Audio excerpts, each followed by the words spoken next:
Сәлеметсіздер ме көрермендер, біз кейіпкер айдарын жалғастырамыз. Біз бүгін Абай атындағы гуманитарлық жоғары колледжінің фортепиано пәнінің оқытушысы Анна Олеговна Орловамен бірге сұхбаттасатын боламыз. Ендеше сұхбатымызды бастайық.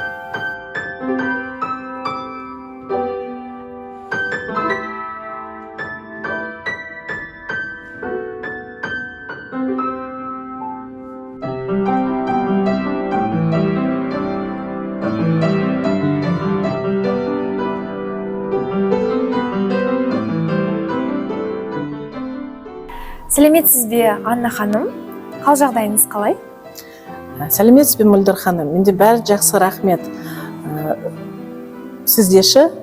Менде де бәрі жақсы. Үлкен рахмет, Анна ханым. Көрермендерімізге сізді таныстыру үшін өзіңіз жайлы ақпарат айтып өтсеңіз.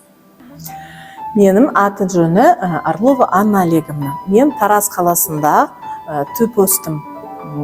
5 жасынан бастап фортепианомен ойналыстым.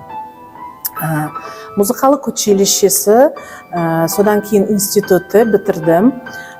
Және қазір Абай атындағы Жамбыл гуманитарлық жоғары колледжде фортепиано оқытушысы болып жұмыс істеймін. Жұмысым өзіме өте ұнайды. Өте жақсы, Анна ханым. Сіз қандай тілдерді білесіз? Мен орыс тілін жақсы білемін. Қазақ и ағылшын тілі және ағылшын тілі оқып жүрмін.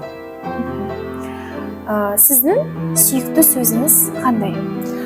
Қазақ тілінде менің сүйіктім сөзі сөзбеншілік. Өте жақсы. Тамаша, сіз не үшін қазақ тілін үйреніп жүрсіз?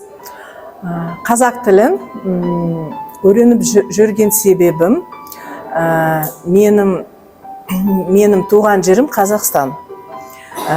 Өткені қазақ тілі бұл мемлекеттік тіл. Тамаша. Анна ханым, сабақтар қалай өтуде? Тілдерді оқыту орталығының жұмысы туралы пікіріңізді білдірсеңіз. Тілдердің оқыту орталығына көп рахмет айтамын. Келіңіздер, жазылыңыздар. Сабақтар тегін және қызықты өтеді. Жауаптарыңыз үшін үлкен рахмет, Анна ханым. Қазақ тілін меңгеру жолында сізге сәттілік тілеймін. Рахмет.